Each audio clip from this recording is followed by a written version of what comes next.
Cash Flow channel. My name is Isis. And I'm Kehlin. And we're here to serve you some more information regarding short-term rentals, specifically Airbnb. We're going over forecasting. So specifically for 2 properties that we own, we oversee 6, but we're gonna go over just 2. We're gonna go over one of the properties that's doing really well and another property that's not doing so well. And we can get into what actually contributes to that. And we love operating in full transparency.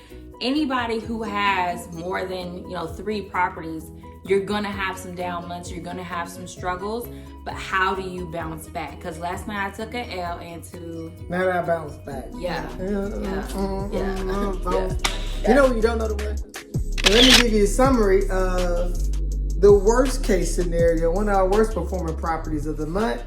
So, to hit you right at the beginning, the revenue was $1,717.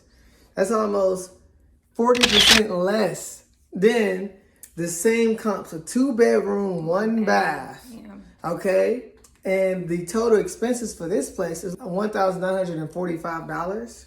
So that means we were negative income of, what was it? $227. And one of the key metrics to remember on reason why was the 50% occupancy rate. Right? So let's dive deep into a case study on how can we improve, we call it Comfy House. And so we're going to have, it should be a B-roll pop-up of Comfy House, the Airbnb listing scrolling through right now. And some of the key areas of improvement if you look at this first stance, right? The first thing you probably see, well, before the pictures were a little blurry initially, right? And so one of the things we want to do, our experiment to do, is actually to improve upon these photos. Airbnb quoted us about 20 to 30% improvement in just views coming to your listing, which is something we definitely need. Secondly, one of the things we can do to improve Comfy House is that we had, now I want you to come back to me on this part, we had a guest cancel. A cancellation. No. That's a good sound effect. And the guest checked in at midnight. That's already an issue. At midnight, and let's just say did they have a hard time getting in? They didn't have a hard time getting in, but it was midnight. It was it's like 2 a.m. The guest called Isis and she said, "Hey Isis, there are bed bugs everywhere and the sheets look yellow." Yo, I almost lost my shit. I was like, what?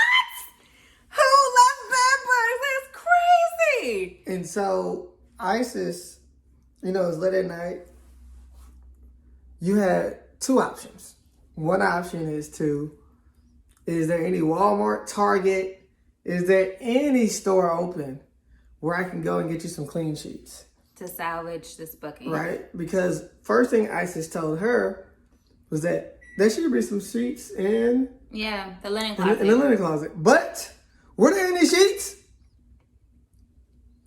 No sheets. Our cleaner took them with them. So that's another thing, another tip we learned during this journey is that you probably need, if you got 2 sheets, just have a 3rd pair of sheets. Do we have a 3rd pair of sheets in there? Yeah, we have it there. We have 4 pair of sheets. Yeah, we went to the store, we got 4 pair of sheets. Yeah. So sheets not gonna defeat us no more. Yeah.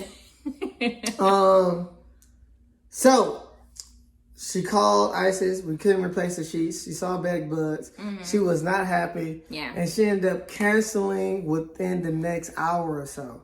In that booking, we lost $400. But if I could add on to this story. For sure. Number 1 thing you want to avoid is a bad review, including bugs. Okay? Anything else like, it smelled funny, the refrigerator broke, the stove don't work. Okay, you can get around that. Like, guests are like, okay, but if you say, a guest says, hey, I went to this listing and they have bed bugs, trust and believe, all traffic will come to a halt. If they say it's bed bugs in there, it's not even worth going back and forth. It was an easy cancellation. Please, I'll give you all your money back and then some. Just do not leave a review. You don't want those kinds of reviews, okay? Anything else you can kind of mitigate and finesse, but that one, no finesse. Like, you got a bed bug review, it's Airbnb suicide, okay? Yeah. So that's the reason why we did like a full cancellation, and we were like, all right, let's just start from scratch, which really just ruined it for us because it was such a nice booking. Yeah, and so which leads us to the next issue we're going to look to solve for is occupancy rate. So there's multiple ways you can solve for occupancy rate. One of the easiest things we learned to do in this situation is focus on dynamic pricing. Because 9 times out of 10, if your listing is on Airbnb, then there's a chance that people are viewing it, but they're not booking it. They're viewing it and not booking it. And one of the things you can control is the photos and as well as your price. And we notice if you slide the price down some, right, especially those weekdays we're really going to focus on, to make it priced as a 1-bedroom and not just a 2-bedroom, we can increase that occupancy rate and at least be at break-even days. That's the third point. Figure out our break-even, right? So that's the least amount we can charge per day to break even on the unit. So for us, let's say, for example, our unit costs $2,000. $2,000 into 30 days. Do some quick math. You got your phone? Okay. Divided by 30 is about $66. So $66 is the lowest we can charge when we're doing our dynamic pricing per day to at least break even, right? And just about changing that, my thesis is that we can go from a 59% occupancy rate to a 75% occupancy rate is to really focus on getting those weekday books at that break-even price at least. Or cheat code. Cheat code alert. Now look, if you're struggling, you have a bad month, go for a monthly stay. Okay, that's the fourth option. That's when you hit them with a right hook, and it's like you're back in the game. Okay, so it's. I know some people, there is discussion around whether you want somebody to stay for 30 days. It saved us a lot, okay? So when things kind of went a little left, it's like, let's just do a monthly stay. It'll stabilize you for a little bit. It won't be as lucrative as like a 7-day, 12-day booking, but you can still profit at least $500 to $600 off a monthly stay. So Isis, how do you do a monthly stay? So this is what you want to do. You want to raise your prices, right, to something. Raise the prices? Raise the prices to do like the promotional code.